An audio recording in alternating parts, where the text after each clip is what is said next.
প্রচন্ড শীতের রাত। উনি মাগরিবের নামাজ, এশারের নামাজ পড়ে একটা মসজিদে শুয়ে পড়লেন, আর শুয়ে শুয়ে হাদিস পড়তেছেন। কি পড়তেছেন? কথা বলেন। আর মনে মনে ভাবলেন রাতটা মসজিদে কাটায় দেয়, ফজরের নামাজ পড়ে আবার বেরো। কিন্তু দারোয়ান এসে বলে মসজিদে থাকতে পারবেন না, ওঠেন। দারোয়ান আছে না, কথা কন। আহমদ ইবনে হাম্বল বললেন আমি শুধু রাতটা থাকতে চাই, আমি তো ফজরেরও মুসল্লি, ফজর নামাজ পড়বো তো এই মসজিদে, আমার থাকতে দাও। দারোয়ান তো দেয় না, বেটা মসজিদে থাকার জায়গা না, যাক। উনি যে আহমদ ইবনে হাম্বল এটা চিনে নাই, থাকতে দেয়। কি করবে এখন? উনি কাঁথা গুছিয়ে হাদিসের কিতাব নিয়ে কাঁধের মধ্যে ব্যাগ নিয়ে মসজিদ থেকে বেরোয় গেলেন। কি আর প্রচন্ড শীত, আর কাঁপতেছেন বুড়ো মানুষ।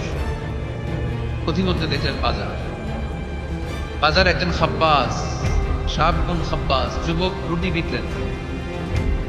সে রুটি বিক্রি করে, চুলার মধ্যে রুটি শেখে। সে যে সালাম দিল আসসালাম, যুবক বলে ওয়ালাইকুম আসসালাম। আহমদ ইবনে হাম্বল বলে যুবক আমার যাওয়ার জায়গা নেই, সফরে বেরিয়েছি, খুব শীতে কষ্ট পাচ্ছি, রাতে যদি তোমার এই চুলা থেকে একটু আগুন পোহায় কোনো সমস্যা? যুবক বলে না না সমস্যা না, আহলান ওয়া সাহলান, ওর সামনে আসেন, আপনি আগুন পোহাইলে আমার সমস্যা কি? সুবহানাল্লাহ পড়ে। আল্লাহ শুকরিয়া করে উনি বসলেন আর আগুন পোহাচ্ছেন। আর খেয়াল করলেন যুবক রুটি বানায় আর পরে আস্তাগফিরুল্লাহ, রুটির দলা বানায় পরে আস্তাগফিরুল্লাহ, খামির বানায় আর পরে আস্তাগফিরুল্লাহ, রুটি নিয়ে উনুনের ভিতরে চুলার ভিতরে সেকা দেয় আর পরে আস্তাগফিরুল্লাহ। দোকানদারের কাছে কেউ আসলেই সে রুটি দেয় আর পরে আস্তাগফিরুল্লাহ। ক্রেতার কাছ থেকে টাকা নিয়ে ক্যাশ বক্সে রাখে আর কি পড়ে, আবার রুটি বানানো শুরু করে আর কি পড়ে, খালি এটাই পড়তেছে। ইমাম আহমদ ইবনে হাম্বল তো আবার কি রে, এটা আবার কেমন যুগ, খালি আস্তাগফিরুল্লাহ। উনি প্রশ্ন করলেন যে ঘটনা কি? আসার পর থেকেই তোমার দেখতেছি তুমি রুটি বানাও, রুটি বিক্রি করো আর পড়ো আস্তাগফিরুল্লাহ, মালাকা ইয়া শাবাব। যুবক বলে আস্তাগফিরুল্লাহ আমার সবচেয়ে বেশি পছন্দের আমল, আমি সবসময় আঠার মধ্যে ইস্তেগফারের সাথে লেগে থাকি আর সবসময় পড়তে থাকি আস্তাগফিরুল্লাহ, আর এর বদৌলতে আল্লাহ আমারে মুস্তাজাব দাওয়া বানিয়ে। সুবহানাল্লাহ। আহমদ ইবনে হাম্বল তো আমার আনতা মুস্তাজাবুদ দাওয়া, তুমি মুস্তাজাবুদ দাওয়া রুটিওয়ালা।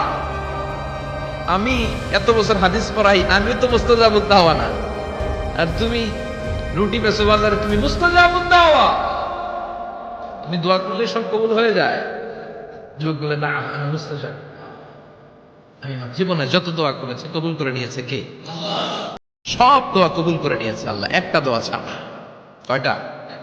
আহমদ ইবনে হাম্বল কৌতূহল, কিউরিয়াসিটি আরো বেড়ে গেল। কি? সব দোয়া কবুল হয়েছে একটা দোয়া ছাড়া। মাযালিকা দুআ ইয়া শাব, কি সেই দোয়া? যুবক এবার বলতে শুরু করলো আমার জীবনে যে দোয়াটা আল্লাহ কবুল করে নাই সেটা হচ্ছে আমি আল্লাহর কাছে অনেক চেয়েছি, অনেক দোয়া করেছি যে আল্লাহ শুনেছি এই জামানার সবচেয়ে বড় মুহাদ্দিস, তার নাম নাকি ইমাম আহমদ ইবনে হাম্বল। আল্লাহ তোমার কাছে আমার চাওয়া আমি যেন এই ইমাম আহমদ ইবনে হাম্বলকে দেখে মরতে পারি, আমি যেন ইমাম আহমদ ইবনে হাম্বলের হাতে হাত রেখে মুসাফা করতে পারি আর তার কপালে একটা চুমু এঁকে যেতে পারি। আহমদ ইবনে হাম্বল আবেগপ্রবণ হয়ে গেলেন, চোখের পানি ছেড়ে দিলেন, বললেন যুবক তোমার এই দোয়াটাও কবুল হয়ে গেছে। আহমদ ইবনে হাম্বলের দেখা সাক্ষাৎ পাওয়ার জন্য আহমদ ইবনে হাম্বলের বাড়িতে তোমার যাওয়ার দরকার নাই, আহমদ ইবনে হাম্বল তোমার দরবারে ছুটে এসেছে। আনা আহমদ ইবনে হাম্বল মুহাদ্দিসুদ দাহর, আমি নিজেই আহমদ ইবনে হাম্বল। যুবক চোখের পানি ছেড়ে দেয়, আহমদ ইবনে হাম্বল চোখের পানি ছেড়ে দেয়।